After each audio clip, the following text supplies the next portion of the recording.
Boa parte dessa teologia e dessa escatologia que nós temos aprendido ao longo dos anos é uma teologia, é uma escatologia que nos abençoou muito. Nós não podemos ser ingratos com alguns dos pastores mais famosos, com alguns dos teólogos mais famosos, dizendo que tudo o que eles dizem não serve para nada. Porém, existe uma tradição teológica e escatológica que fica simbolizando todas as coisas, e essa tradição teológica e escatológica que faz separação entre o Israel que nós conhecemos, o Israel da Antiga Aliança e igreja.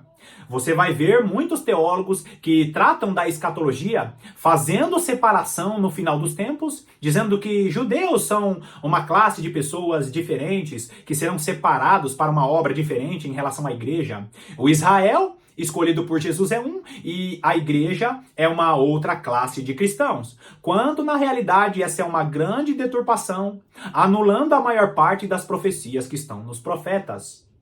Saber tudo isso que eu estou explicando aqui não te faz uma pessoa salva, porém, te prepara para as situações que vão acontecer no período do fim. Existem muitos cristãos que já estão sendo pegos de surpresa, porque estão pensando que a igreja escapará dessas coisas que infelizmente está acontecendo com Israel, esse Israel que nós estamos vendo aqui. Queridos, nós estamos vivendo já o princípio das dores que o nosso Senhor Jesus Cristo relatou nos evangelhos. E se você, cristão, não estiver se fortalecendo na palavra de Deus, e não é esses devocionais rasos, se fortalecer na palavra de Deus é conhecer os profetas, se fortalecer na palavra de Deus é saber das profundidades que Jesus Cristo deixou em sua palavra. A igreja que não conhece as profecias para o tempo do fim não é uma igreja que perde a sua salvação, mas é uma igreja que será uma igreja fraca, que vai dormir junto com as virgens imprudentes, porque está ignorando o princípio do ensinamento do reino de Deus. Mais uma vez eu te agradeço pela sua companhia, seja muito bem-vindo a mais essa meditação do canal A Lâmpada para os Meus Pés.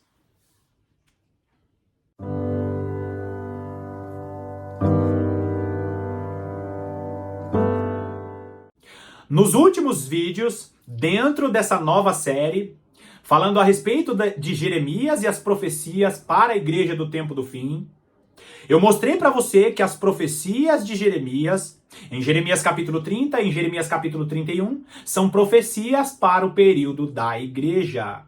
Mas, para que você não se una àqueles que anulam as profecias dos profetas para a igreja, você precisa conhecer ensinos importantes. E eu não vou repetir nesse vídeo aqui, mas eu tenho mostrado para você, está claro, segundo a palavra de Deus, não segundo aos pastores famosos, não segundo àqueles que ensinam teologias que não procedem do Senhor, mas eu tenho mostrado para você que essas profecias são profecias para a igreja do tempo do fim, porque Deus estará restaurando todas as coisas. Quando eu falo a respeito da igreja do tempo do fim, eu estou falando do Israel da promessa, eu estou falando de judeus e gentios que recebem Jesus Cristo como Senhor e Salvador de suas vidas. Existem muitos pastores que defendem a ideia de que existe separação entre judeus e gentios, que Deus estará separando judeus de gentios, porque Israel é uma coisa e que a igreja é outra coisa totalmente diferente. E não é bem assim. Nós sabemos que Deus estará separando alguns judeus para pregar a palavra de Jesus Cristo naquela região, no epicentro da grande tribulação. Mas tanto os judeus como os gentios nesse tempo são o Israel da promessa, são as duas testemunhas do Senhor.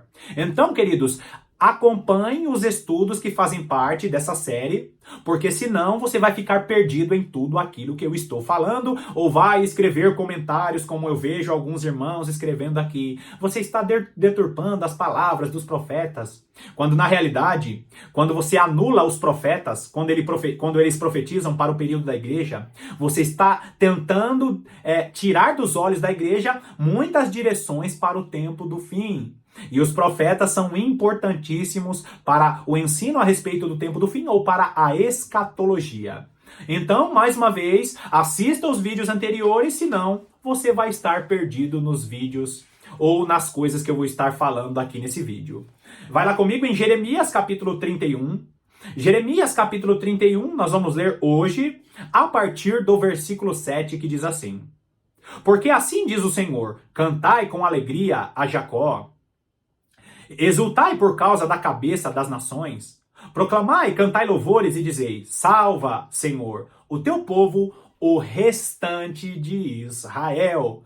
Presta atenção aqui, queridos, porque Deus estabeleceu a Jacó, Deus estabeleceu o Israel da promessa como cabeça das nações. Como assim cabeça das nações? Você sabe muito bem que cabeça significa liderança. Jesus Cristo é o cabeça da igreja, porque a maneira de pensar de Jesus Cristo conduzirá a igreja para reinar com ele no reino milenar. Só que quando o profeta Jeremias ele fala que Israel ou Jacó é o cabeça das nações, o que ele está dizendo? Que o Israel da antiga aliança, que se torna o Israel da nova aliança, é o Israel que é o cabeça das nações. Você sabe muito bem que Deus, ele não olha para o Israel em um todo, como o Israel da antiga aliança e como o Israel da nova aliança. Quando você olha em Apocalipse, no capítulo 12, você vai ver aquela mulher que muitos ficam brigando, dizendo, não, é o Israel da antiga aliança, não, é o Israel da nova aliança. Alguns vão dizer que aquela mulher de Apocalipse 12 é Maria, vai dizer que é Eva, e deturpam a palavra de Deus, não entendendo que quando Deus, ele inspirou João a descrever aquela mulher de Apocalipse capítulo 12, ele está nos mostrando uma linha do tempo. O profeta Oséias confirma isso, que quando Deus ele olha para o Israel, ele olha o Israel em uma trajetória, em uma linha em que aquele Israel viveu. Vou explicar melhor. Deus ele sabe que o Israel que ele tem estabelecido começou lá na época de Moisés, e Deus ele olha para esse mesmo Israel na época da igreja. Qual que é a diferença? A mudança de aliança. O mesmo Israel que vive hoje, que tem Jesus Cristo como Senhor e Salvador, é o Israel da época de Moisés. A diferença é que ele mudou a aliança. A diferença é que ele mudou o concerto. Agora nós somos testemunhas do Senhor, nós somos o Israel da promessa, mas Deus não cancelou o plano, ele apenas mudou a aliança. Quando ele está falando assim, cantai com alegria a Jacó, exultai por causa da cabeça das nações, o que ele está dizendo? Ele está dizendo que desde o início de todas as coisas, o Israel tinha sido designado como o cabeça das nações. Nós reinaremos com Cristo, nós seremos reis e sacerdotes, e se cumprirá a promessa que Deus fez a Abraão, Isaque e Jacó, de que todas as famílias da terra seriam benditas no nome deles. E também se cumprirá a promessa feita na época de Moisés, dizendo que Deus queria estabelecer o Israel da época de Moisés como a cabeça das nações. O plano de Deus sempre foi ter uma nação de reis e sacerdotes, e isso se cumprirá no reino milenar, no reino do nosso Senhor Jesus Cristo aqui nessa terra. Nós seremos glorificados, seremos reis e sacerdotes, e o Israel da promessa será o cabeça das nações. Reis e sacerdotes reinando com Cristo sobre as nações. Então, queridos, nós precisamos nos exultar por causa do Israel da promessa. Só que olha um detalhe importante que está nesse versículo 7, que diz o quê?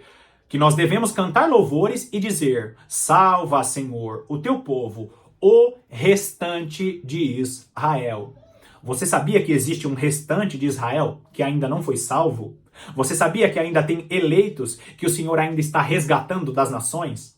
Queridos, aqueles que entenderam o ensino dos 144 mil selados, e o que significa cada disposição daquelas tribos, vai saber que a última tribo a ser citada nos 144 mil selados é a tribo de Benjamim. Por quê? A tribo de Benjamim, lembra de Benjamim, irmão de José, é a tribo que tipifica os últimos cristãos a serem salvos, que é o remanescente dos judeus. Você sabia que nós vamos viver a plenitude dos judeus?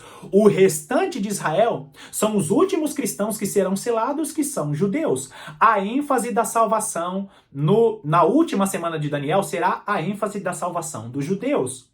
E quando o texto está dizendo que nós devemos dizer, dizei, salva, Senhor, o teu povo, o restante de Israel, o que ele está dizendo? Nós precisamos cantar louvores ao Senhor e nós precisamos orar dizendo, Senhor, tira aqueles que são servos do Senhor que estão no meio dos remanescentes. Deus tem os remanescentes na última semana de Daniel. Então nós precisamos orar pedindo a Deus paz para esse Israel que está sofrendo com essas calamidades que nós temos assistido nos últimos dias, mas nós temos, queridos, que pedir ao Senhor, Senhor. Senhor, levanta os servos, os cristãos verdadeiros que estão lá no meio desse Israel que nós conhecemos. Deus estará tirando das nações aqueles que são eleitos, que receberão Jesus Cristo como Senhor e Salvador. Não são aqueles que fazem parte da antiga aliança. Muitos pensam que Deus estará salvando pessoas sem ter Jesus Cristo como Senhor e Salvador, e isso não existe mais. O Senhor renovou a aliança, e quando nós olhamos para o que Deus vai fazer nas nações, ele não está falando desse Israel que nós conhecemos.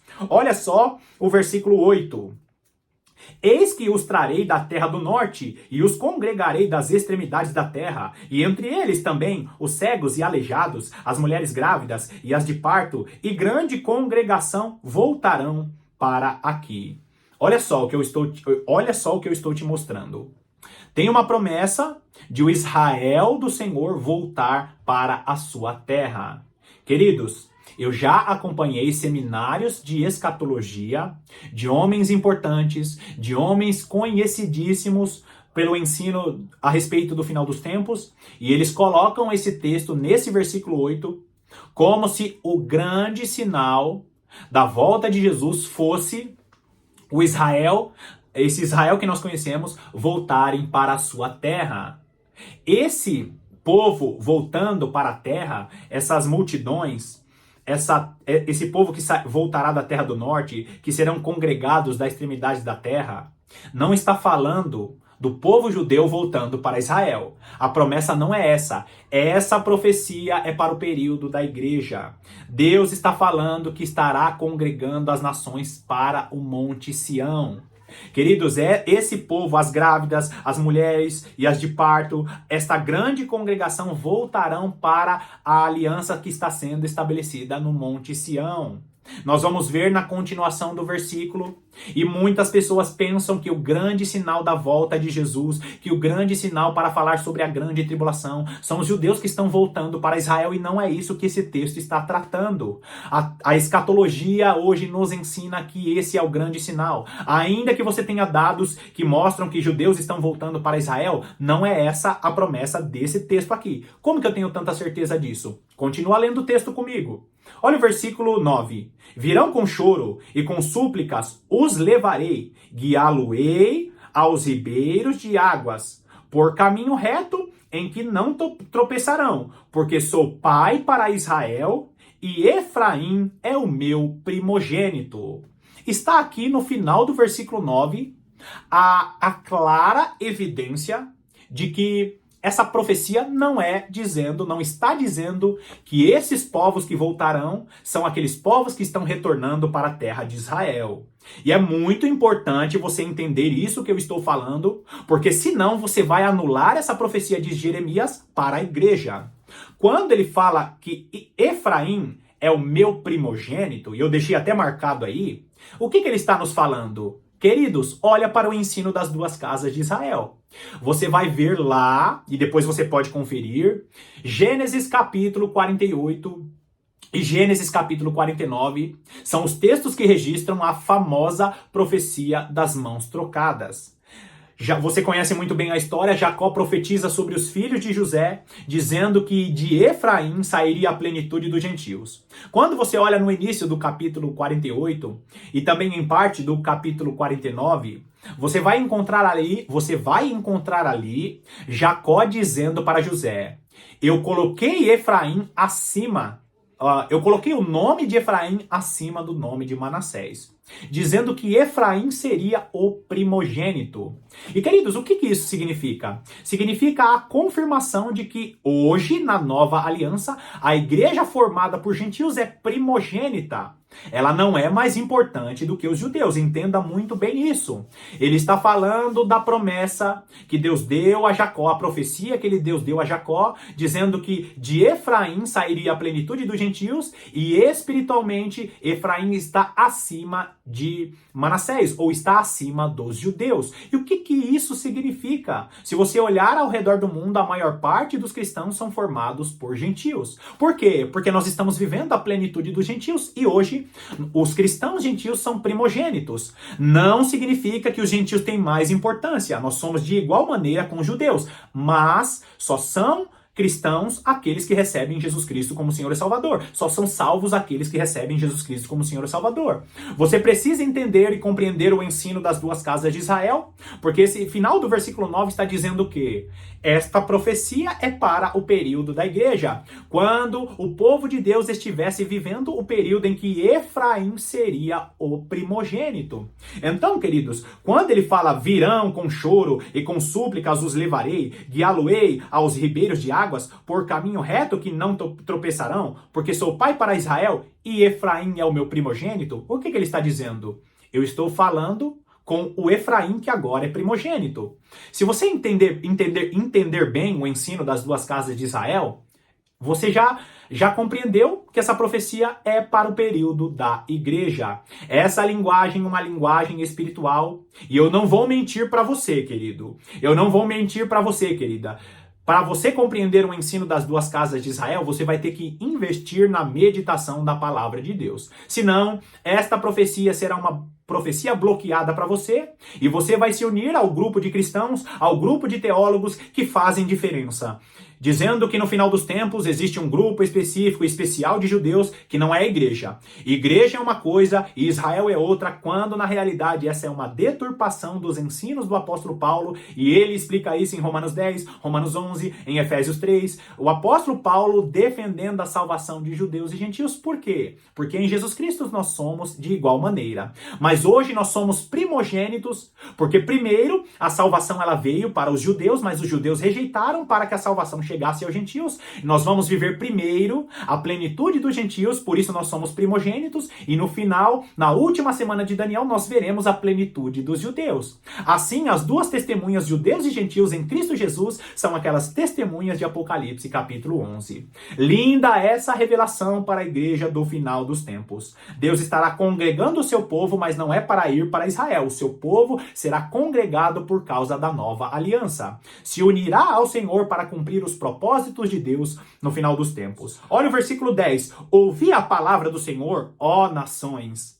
Anunciai nas terras longínquas do mar e dizei: aquele que espalhou a Israel o congregará e o guardará, como o pastor ao seu rebanho.